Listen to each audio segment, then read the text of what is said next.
अब हम लोग असुर डायनेस्टी के दूसरे पार्ट में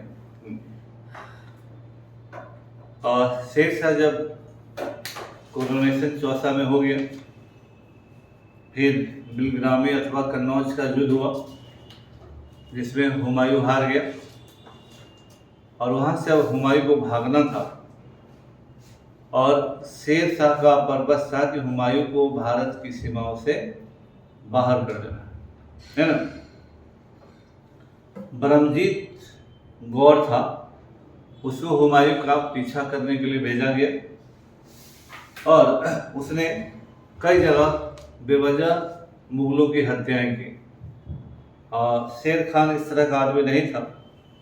फिर ब्रह्मजीत गौर को रोककर खवास खान को और हुमायूं के पीछे भेजा गया और हुमायूं को जिन लोगों ने भी सहायता देने का प्रयास किया था वो सभी लोग बाद में इनकार कर गए और सभी को लगा कि नया डिस्पेंसेशन आया है, उसी की अथॉरिटी को मान लेने में बेटर है और हुमायूं के लिए कोई जान क्यों देने जाए।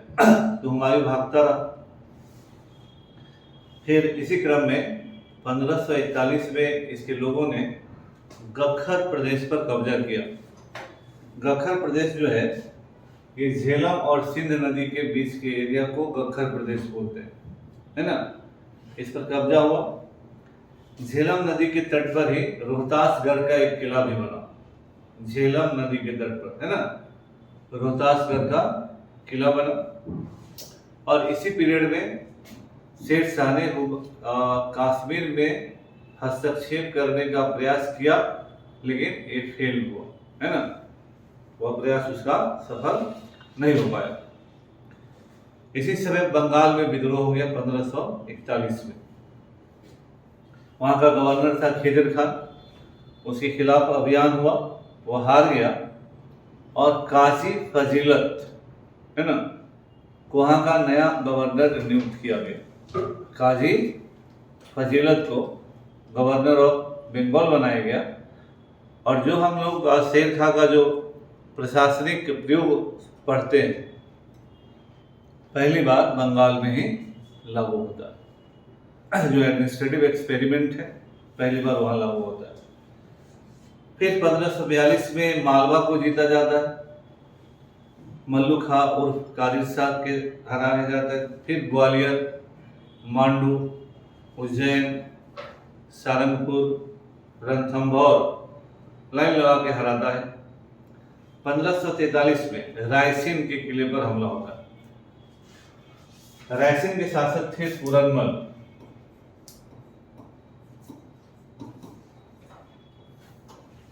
है ना। नॉर्मली शेरशाह का जो लाइफ है उस तरह के ट्रेजडी का इतिहास नहीं है इसके जीवन में, लेकिन यहाँ एक कहा जाता है कि शेरशाह के सफेद कुर्ते पर एक दाग लगा तो दैट वाज इन रायसेन। यहाँ पूरनमल ने सरेंडर करने का संदेशा भिजवाया। उसको घेरा बहुत दिन हो गया था तो पूरनमल को लगा कि जितना मुश्किल है तो ही डिसाइडेड टू सरेंडर। तो सरेंडर जब कर दिया जाता है तो एमनेस्टी नॉर्मल चीज होता है, आज हो कल हो किसी भी जमाने में हो। सामान्य युद्ध का नियम है, कोई भी सरेंडर कर दिया तो उसे सेफ पैसेज जाने के लिए दे दिया जाता है। कहा जाता है कि पूरनमल और उसके परिवार के सारे लोग किले से निकले, लेकिन बाहर आने के बाद उनके परिजनों को और राजपूतों को उनका कत्लेआम कर दिया गया। तो यह किसी भी तरह से नैतिक रूप से भी हो, युद्ध के नियमों से भी हो, यह गलत हुआ था, निंदनीय था। कहा जाता है कि जब रायसेन बाहर निकले तो किले के अंदर बहुत सारे मुसलमान भी थे। तो मुसलमान रोते रोते निकले कि हाँ, किले के अंदर में रायसेन के लोगों ने उन लोगों के साथ बहुत अत्याचार किया। और कुछ लोगों का कहना है कि एज ए रिएक्शन शेरशाह ने जो कमिटमेंट किया था वो भूल के इन लोगों का कत्लेआम कर दिया। लेकिन पूरनमल और उनके लोगों का कत्लेआम किसी भी तरह से उचित नहीं है, इसीलिए यह शेरशाह के पूरे कैरियर का एक दागनुमा अध्याय है, रायसेन का अभियान, पूरनमल के साथ जो ट्रीटमेंट हुआ। इसी पीरियड में फिर 1543 में ही मुल्तान और सिंध को जीता गया। 1544 में मारवाड़ पर हमला हुआ।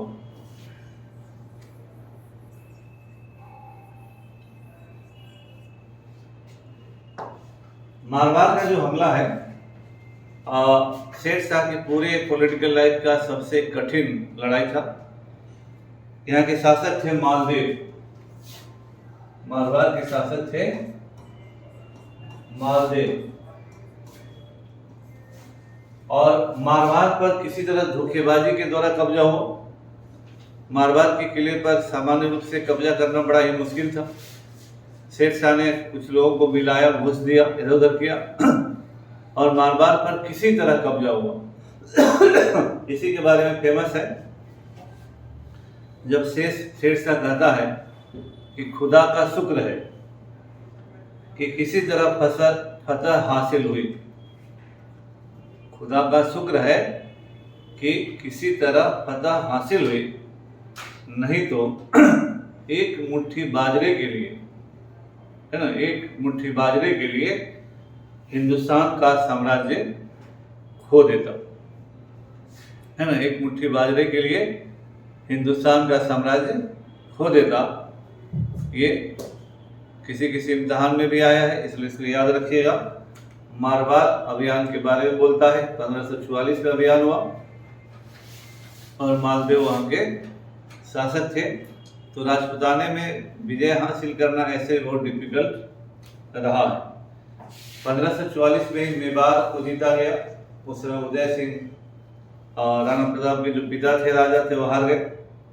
इसका अंतिम अभियान 1545 कालिंजर है ना, कालिंजर के राजा कीरत सिंह थे, वहाँ अभियान चल रहा था।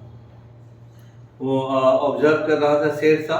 कहा जाता है कि बारूद का ढेर रखा हुआ था, उसी में बंदूक गोली सब कुछ चल रहा था। कोई हो सकता है कि आग का कोई तिनका वहाँ आ गया हो, बारूद में आग का तिनका आते ही उसमें आग लग गया और उसमें झुलस गया शेर शाह, है ना।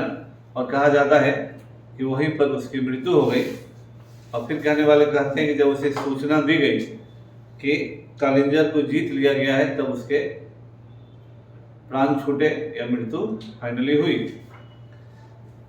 और इस तरह 1545 में शेर शाह की मृत्यु हो गई। शेर शाह के बाद शेर शाह के दो बेटे थे। आदिल खान बड़ा बेटा था, जलाल खान छोटा बेटा था, है ना। आदिल खान और जमाल खान, जलाल खान, है ना, ये दो बेटा है।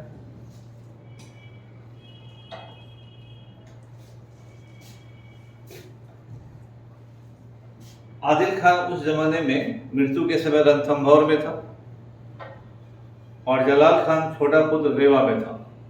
तो ये नजदीक था, दौड़कर पहुंच गया कालिंजर, मतलब जलाल खान। और सिकंदर लोधी वाला काम किया, सारे दरबारियों को बुलाया, इनाम उनाम बांटा, बोला कि हम भी बेटे हैं, अब बड़ा बेटा छोटा बेटा हम लोगों में तो होता नहीं है, हम भी बादशाह होते, इसमें क्या है। सारे दरबारी गिफ्ट लिए। घुसखोरी का जमाना हमेशा रहा, ये सबसे प्रभावी तरीका है किसी को प्रभावित कर लेने का। तो सारे लोगों ने कहा कि नहीं ठीक है, आप ही बादशाह हैं। जलाल खान ने इस्लाम शाह की उपाधि ली और गद्दी संभाल लिया। बाद में भाई आया तो उसे निबड़ लिया। तो जलाल खान इस्लाम शाह के नाम से गद्दी पर बैठता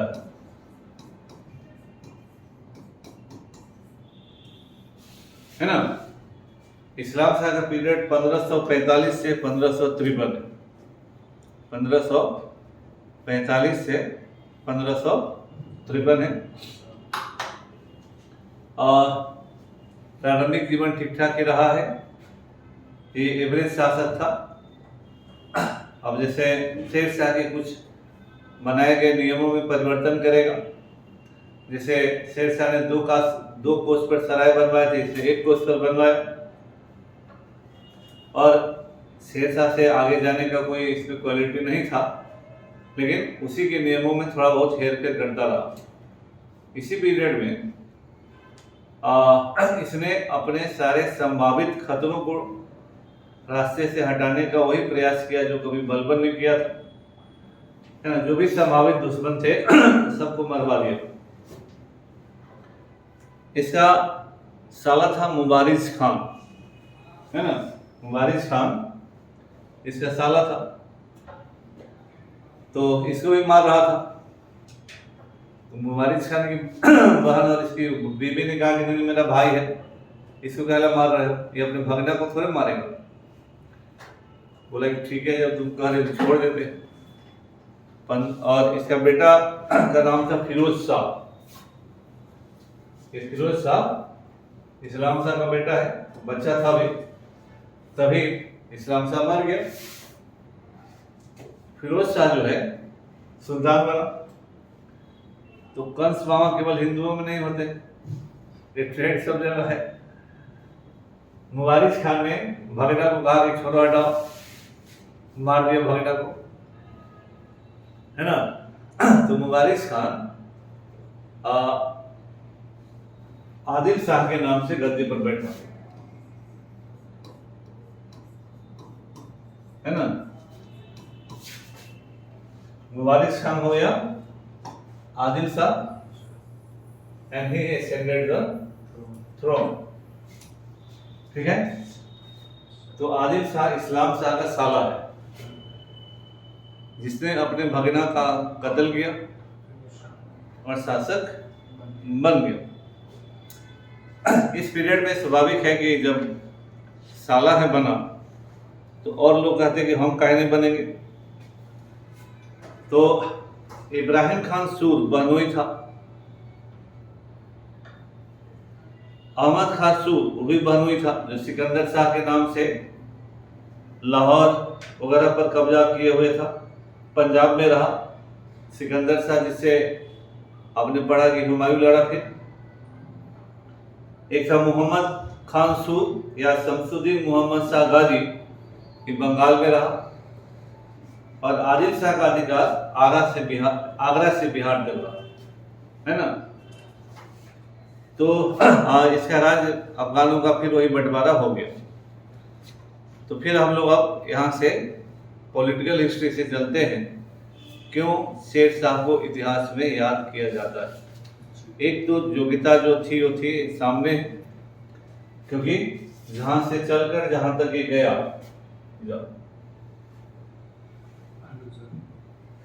ये एक बहुत बड़ी उपलब्धि है, इसमें कहीं से कोई दो राय नहीं।